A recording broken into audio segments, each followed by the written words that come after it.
My wish for people is that they would start to become familiar with how you dream uniquely, what kind of things inspire you, who's around you that gets your attention, what kind of things ignite some of your thinking or your feeling, and what inspires you to act. Maybe then, after a little bit of time or processing with another person, you'll have a sense of what your dreams truly are, and then I would say go for it.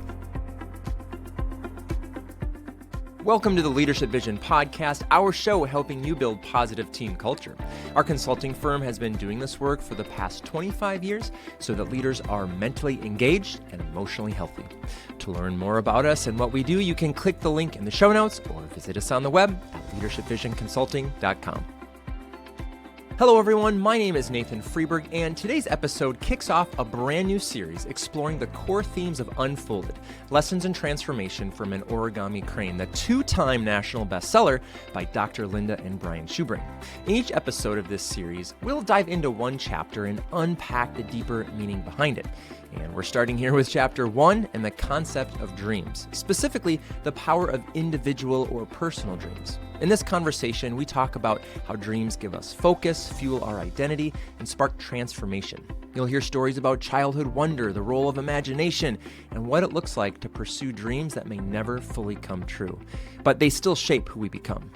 We also touch on scientific research that shows how having a vivid, future-oriented vision is directly tied to greater motivation, improved mental health, and a stronger sense of purpose. Now, whether you're dreaming big or simply trying to reconnect with what once inspired you, this episode will offer encouragement, insight, and maybe even a challenge to dream again. So let's get into it. Brian and Linda, I'm curious as we start this podcast today, why you decided to start Unfolded with a chapter about dreams. One of the reasons why I wanted to start the book anchored in this idea of someone having a dream is because I believe that all human beings dream. We dream of many small things, we dream of big things, we dream of intermediate things, but we all dream. We dream of different places to live. We dream of different types of vacations to go on. We dream about jobs. When we're kids, we dreamed of who our classmates might be. I used to dream of turkey, gravy, mashed potatoes for lunch on Fridays. I mean, we have these like really unique dreams. We all have them, and it's something that humans have in common, no matter what you believe, where you live, how you were raised, or what you desire or dream to even be as a person.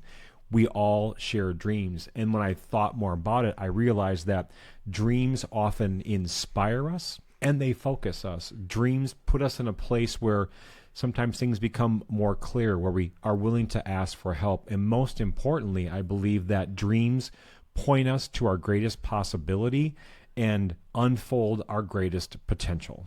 That's so good. So how do you know, I guess my question would be, how do you know when a dream is ridiculous? How do you know when a dream is realistic? How do you know when a dream is maybe too small? I mean, I had a dream that I was going to be a professional baseball player, and I only played 7th grade baseball, and that didn't really work out. Go Cubs. Go Cubs. As kids, you have all these crazy dreams. Like, OC wanted to be a paper plane. That is ridiculous because, of course, you can't become a paper plane. Of course, you can't change your shape. Metaphor. Of course, you can't, whatever. So how do you, when you think about these wild and crazy dreams that some of us have, how do you know when you should go after it, I guess? Or how do you know when you should just be like, that's a fun thing to dream about, to think about, to... You know what I mean? Yes. Sometimes I think that as children, we only dream as far as we can see. So maybe there's things that catch our attention that we pay attention to, and they're like, oh, I want to do that. I remember getting a firefighter hat for some birthday. I'm like, that's what I want to be. I had no idea that would probably not Make your hair smell like smoke. not be the best fit for me and my lungs. However, it's when we're exposed to other things that allow us to dream beyond, in our case, the playground.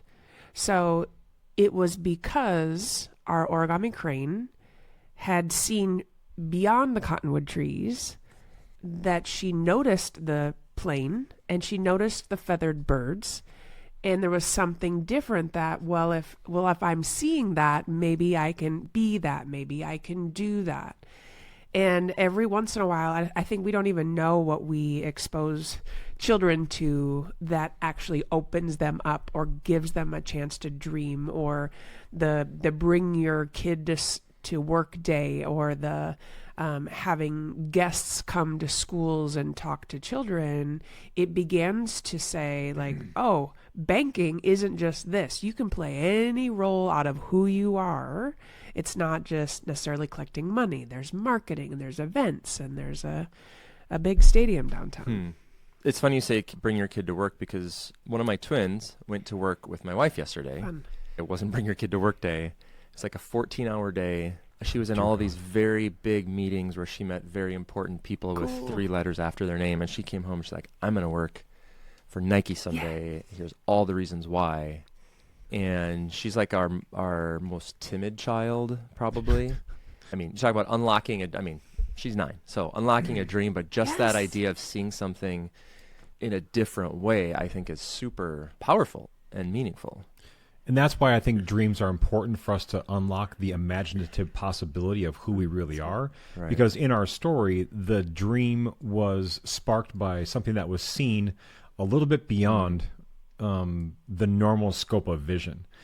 And the first place that OC went for help was to the people that were around her, and the people that were around her in the specific place where she found herself. And I really believe, especially as we grow older, well, even as we're younger, we tend to look to the people and places, the people around us and the places that we're in to help us in the fulfilling of our dream. And that's why I feel that some people have to release their dreams maybe quickly and painfully, because the resources that they have within their environment will not fuel the dreaming that they are connected to.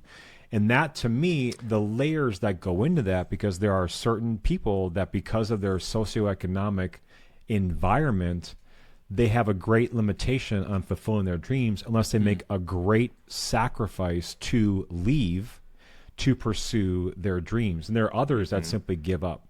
The converse is also true, where you have children and young adults who are growing up in environments that are rich with resources and opportunities that often, in those resources and opportunities and people, often serve as an accelerant to their dreaming.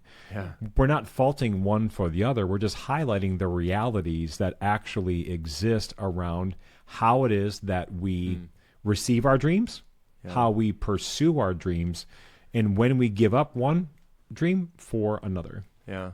There's people that have asked me, Linda, did you dream of having your own business? I was like, I didn't even know that existed, really. I know.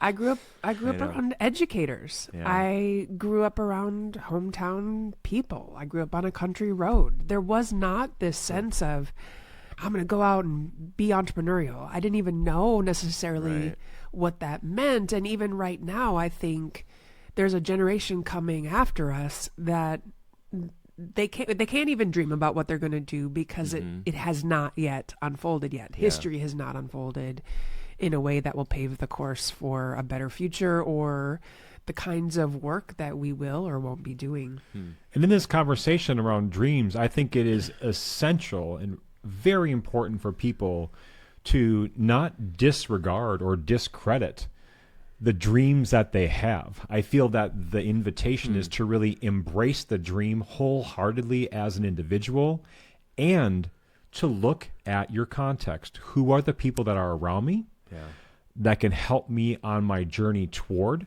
the dream? And what does this place that I'm in have to offer to help? Yeah. Ooh.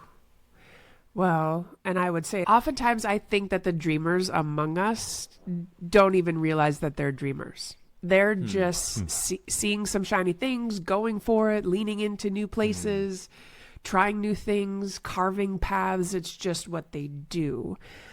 Sometimes when you compare yourself to those people, you're like, well, I don't have any dreams, or I don't know how to disrupt a whole organization like that, or maybe I'm just trying to, take care of my little corner of the universe here. And I think that's why starting the conversation about dreams and getting people to talk about them comes at dreams from a different angle than what we usually do, and that is someone come and help me interpret the dreams. That's not what we need at this point. I think we need to cultivate the kind of creativity and imagination of people talking out loud about their dreams, or why we're having these dreams, or why our brains are trying to process all this information and experiences and emotions that we're having in our sleeping hours and in our waking hours. I think it's so fun to listen to people talk about their dreams.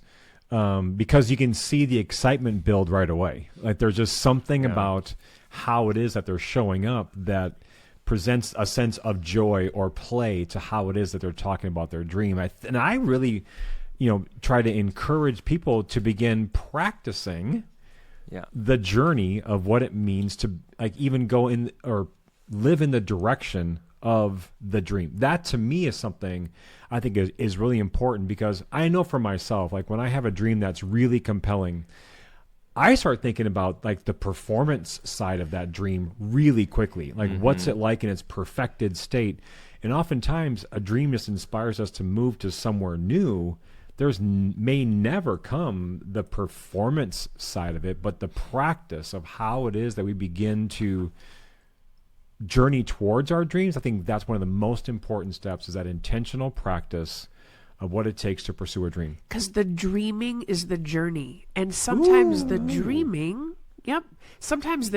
or the anticipation of something is more exciting and fulfilling and full of wonder than the actual achieving of the dream. Totally. And I think we miss the gift of anticipation because we want things immediate. And I think I think if we're stirring a conversation around what does it mean to dream, and not just that one dream that we're going to be held to, and I thought you were dreaming that, and I thought we were all rowing in that direction, but rather, what are you seeing now? Where are you leaning? What kind of behaviors have you enacted or are practicing in order to get you to a different place? So what I'm thinking about is, why do people give up on their dreams? Ooh. Is that where a next logical step? Because when I think about, my own life, I don't know that I've intentionally given up on a dream. I've put it off, or I've thought I don't have the right context, or this isn't the right time, or gosh, this is going to be really hard. This is going to take time away for this other thing. In your experience, why do people give up on dreams, or relegate them to the back burner that they just sort of are slowly simmering for decades? I think there are some dreams that are meant to be let go. Totally. They're not the dreams that we ever are going to fulfill, because I believe that some of the dreams, even that I encourage people to dream, are the ones that just serve as a distraction right now. And that they are dreams that are not meant to come true. They are a dream that just helps you get through. We were working with a client, and not to belabor the context, but the context just has a lot of stress, like a lot of places. And one of the things that we challenged the team to do was to dream beyond the challenge. That's it. Just dream beyond a possibility beyond the challenge. Dream about you acting differently on the other side of the challenge, just to get them to lift up their spirits, their attitudes, just something. And just that one moment, I think, gave a levity to the crowd they were speaking to, because it was a dream that may never come true, but it helped you get through that moment. It just breaks your mind out of that intense focus on difficulty or challenge or seeming impossibility. A dream can just help you get through something. Brian, what that makes me think about, I forget exactly what you said, but some dreams are just there to get us through. Some dreams are meant to give up on. I did a little research in preparation, and I'm just going to read this because I don't have it memorized. Scientific research supports the power of personal dreams and long-term vision in shaping identity and life direction. Studies show, and I'll include a link in the show notes, so you don't think I'm making this up. Studies show that when individuals form a vivid personal dream, like OC did, In Unfolded, they experience greater motivation, goal-setting behavior, and resilience. These future-oriented dreams help align our values with our identity and foster a deeper sense of purpose and legacy. And the part that really connects here with what we're just talking about is having a meaningful dream or life aim has been likened to increased well-being, better stress management, and even a longer life. So the research says that having this big dream, because I always, I want a big dream so that I can make more money, so that I can be my own boss, so that I can blah, blah, blah, which is all probably true. But like, just if you have a dream, something bigger, something you're aiming for, it just helps you, motivates you, has this just your day-to-day is better. Talk a little bit about that. Like what message do you want out of that to give leaders? How does that connect with what we're talking about? How does that connect to the book? I have found in my career that there are times when there's just no space to dream. The threat of the immediate, the urgent, Sure. the life or death feel, even if you're not working in the ER, how work feels sometimes. I think that kills dreams. And I think about the people that, are like, get away and do, what is it? The life map. No, the vision board. Vision boards. Right. Okay. Right. It allows you. No, that's real. That's I'm real. saying. Yeah. But it takes a purposeful practice. It's almost like you have to schedule it or think about it and begin to dream some of the silly things and dream some of the wishes that you have. Sure. And I think that there's that, it goes back to stress, threat, and negativity, but I got to go address those things first, or I will never even have space to dream. And how do you hold both tensions? Right. Meaning, how do we practice the abundance or the wonder of what life might look like if we were at this point or at that point, or if I was fueling my body in a way that allowed me to achieve these goals, or we were able to travel to this location. And I think as you get older, it's almost like those dreams get squashed. I think about our daughter who came to us with a PowerPoint presentation about why we should go to Bora Bora and several other tropical locations. Recently she did this? Yeah. Well, no, I feel like she does it almost every year, but I was like, your dreams are expensive to me. Yeah. But yet there's something that happens generatively to me when I really listen to the heart of her dreams. Yeah. Because there is courage in her just saying the dreams out loud. There is a demonstration of broader thinking, of a global perspective that I don't want to just say like, no, we can't afford that. I want to say, where does some of those dreams come from? Yeah. And with the resources that we do have, what could we do? Because I think what dreams really do is they call into question our surroundings. Ooh. Oh. Say more. Tell me everything. Keep going. Keep going. What Linda said earlier is completely true. If we are in an environment which is not permitting us to dream or to think about new possibilities, even just creativity, because aren't dreams just simply an expression of our creativity? The inability for that dreaming or creativity to happen in a context should call into question if we're in the right context. Because it's sometimes a dream may often invite us to ask, am I surrounded by people that are not only inspiring me to dream, but will help me dream? And the converse is also true. How am I helping others in their dream and in their imagination? Because like what Linda's saying about this vacation is oftentimes Camila will have this amazing idea about a vacation, and what is really behind that is just her creativity and innovation to make really meaningful experiences. Yes. Then when you invite that expression of who she is into a vacation, That's right. she can plan days and itineraries and places to go that make the experience magnificent because she's dreaming into the moment with the resources that are available. It's like you reshape the environment just a little bit. You can still fulfill your dreams. It may not look exactly like you started, but it still is a fulfillment of a dream. And so when I listen then to Brian and our daughter kind of go back and forth around dreams, it makes me feel like I have no dreams. I don't think that big or Right. that, like, I'm almost dreaming more in a moment, or I'm waiting for a dream to bump into me, or I want to help make other people make their dreams come true. And then that starts to unlock some dreaming in me. I remember sitting, this is probably a decade now ago, we were sitting with a client that we didn't know really well. And they were saying, well, how does it work? You know, you two married people to each other. Like, how does that all work? Yeah. And we said some nice things, and Brian said, and she kills my dreams. I was like, what? No, I said you're a dream killer. Yeah. Dream killer. Ooh, And so here she comes. everything got tense. Yeah. I'm like, this is going to be a tense ride home. It's going to be a tense conversation later. But what he said, he's like, yeah, she won't let me get a jet, and she won't let me get a yacht, and she won't, I'm like, seriously. Won't let you? Was that as if that was on the table? She just got no. She blocked it completely. Totally. Linda, Not next even like, time- well, what kind of jet? Next time Brian wants to get a Gulfstream, you just Yeah. say yes. Heck no, is what I'd say. I And then want say, realistic. pay for it. Yeah. Or I want to, yeah, exactly. But it's almost a different framework. So for me, it's like, I was your dream come true. Yeah. Right? Yeah.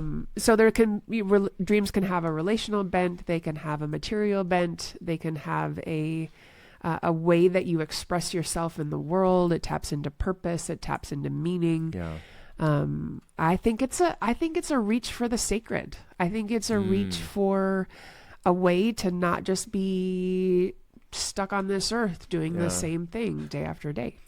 Spoiler alert! If you haven't read the book, Yeah. So speaking about the, what OC Linda dies just at the said end. about the transcendent, I really believe that dreams play a key role in a human being's need to experience the transcendent on a daily basis. Absolutely. Because the dream is a way of elevating us outside of our current circumstance to begin to get in touch with, why am I here again? OC's journey isn't a journey to becoming a paper plane.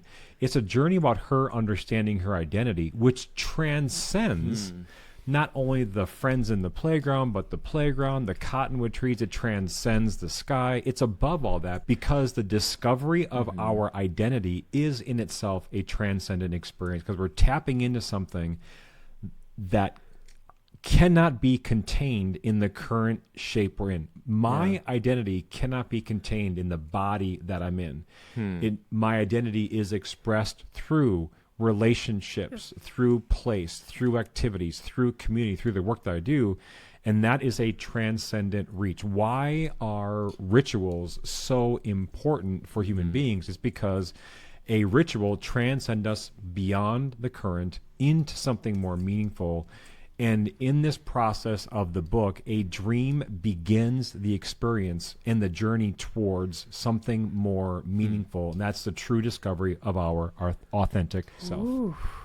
I think where I'm stuck, or where what I just keep thinking about is, we were joking about the jet. That's a very external. We weren't joking We weren't okay. about the jet. I'm sorry, Brian. The idea not of what I purchasing a jet came up, and a lot of times I think that when we think about dreams or talk about dreams, they manifest, or there's a picture in our mind of a financial success of some kind. For a lot of people, I think that's what, or I'll just, for myself, I think that's what's connected to. There's a level of success, there's a level of prestige, there's a level of accomplishment, there's a dream house, a dream this, a dream that. But what I think we're talking about is, how does our dream become a contentment with ourselves, our identity? Ooh, because I don't think it's contentment. I think I think it's an acceptance that when we realize that we are built for more, made for more, and maybe we're in the wrong container, maybe we are in the wrong place or among the wrong people that aren't helping us dream or lean into greater versions of who we are, and we're not having those, kind of conversations. I think that's the fearful part for me. It's not where dreams come true. Right. And you can go to the happiest place on earth and you can enjoy it and you think that you've arrived, but I guarantee you most children get more excited about anticipating going and the wonder of meeting some Right. of the characters in the happiest place on earth. And then I think we carry those memories, and then we build on those memories, and we dream beyond them, and we encourage our imagination. And so for me, it's I want to be around other dreamers. Yeah. And even in our story, the other characters have dreams too. I mean, Right. that's the Right. I wrote it that way. Like, I have a dream too. I don't look like you, and I don't want the same things. I don't necessarily want to fly, but I have dreams too. Yeah. And it's being able to accept and not label these are good dreams and bad dreams, but it's what are life-giving dreams and which ones are maybe soul-sucking. Key to the story is when OC expresses her dreams, her dream engages the participation of all the people in her playground, and the dream transforms the use of the playground. Yeah. And that's how I think dreams can be completely catalytic, because a dream inspires all different types of people. A dream asks for different things from the environment that we're in. And we tend to be a little bit more creative with what it is that we're doing and open to change as we're pursuing our dream. Yeah. Yeah, I mean, Where do you Brian, get stuck? Where do you get stuck? well, Brian texted That was just Linda's comment of being content content with our our container. And That's then he wrote, frightening. ugh. And I think that's where But people do get content with that, because container can be your dream. Your Yeah. dream can be its container, and Well, the place you're in can be container. And the narrative that we Yeah. had our dreams stolen from us. So Yeah. just even hearing a people victim.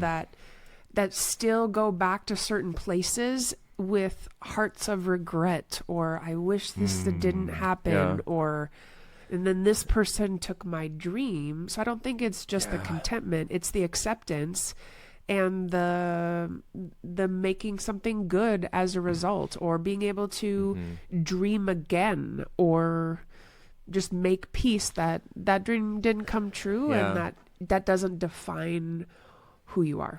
And thank the dream for being there. Mm-hmm. Because I think about the life I've lived with Linda, and in our first year of marriage, there were dreams that were immediately extinguished when she was diagnosed with cancer.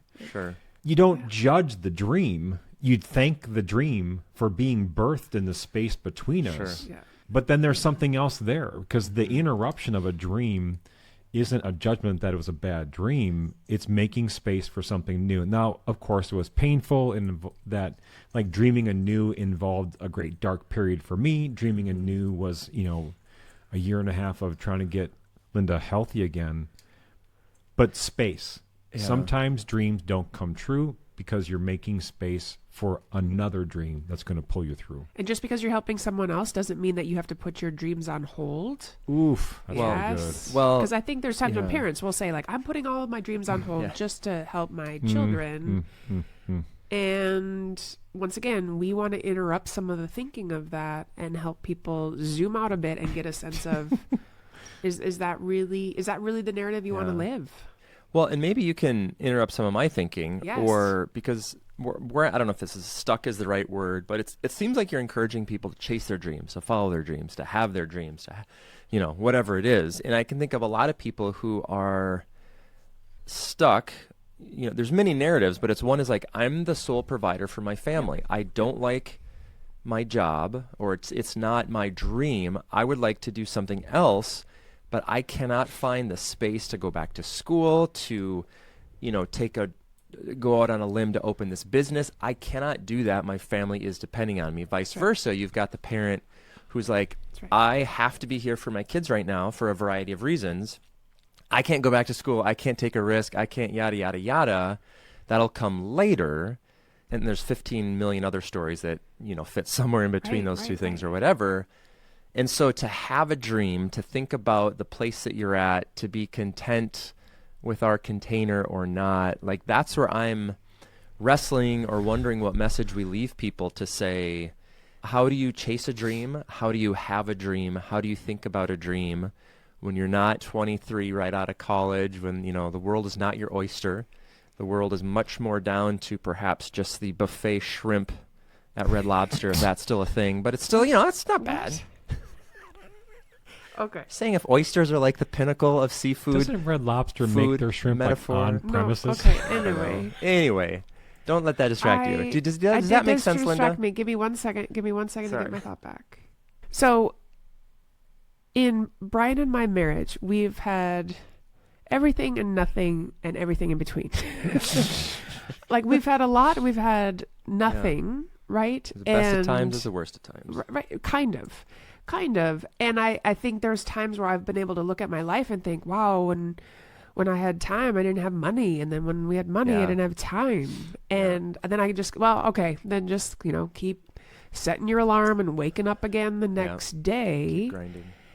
And I think part of it is an interruption of where can you find some of these moments of mindfulness, these moments of cultivating goodness, of not feeding your mind with negative narratives and inflammatory responses, but trying to ground back to goodness and ground back to the life-giving nature of dreams. Brian. I also want to remind people that most of us have the capacity to carry many dreams at the same time. One of the things people often get confused on is that all dreams can come true now. I believe that there are some dreams that are given to us that are designed to be put in the backpack that we're carrying, and they're going to be fulfilled later. They may not be the right size right now. They're going to be something different later on. And I believe that people often think that they have to choose. And I would invite people to think, can I carry both? Because I think that both of those dreams can be true. I think that because I lived it for myself, and I've seen it in many people. One of my dreams was for our daughter to get through high school and into college. And I felt that my commitment to her was to pick her up from school from every day, take her to a playground, take her to a coffee shop, which meant I had to be done working by 3 o'clock. Most days that happened, and my dream was to raise my daughter in a specific way where I'm present. And the dream of growing and expanding the company in all the different ways that they could, we're going to wait until our daughter was 18 years old.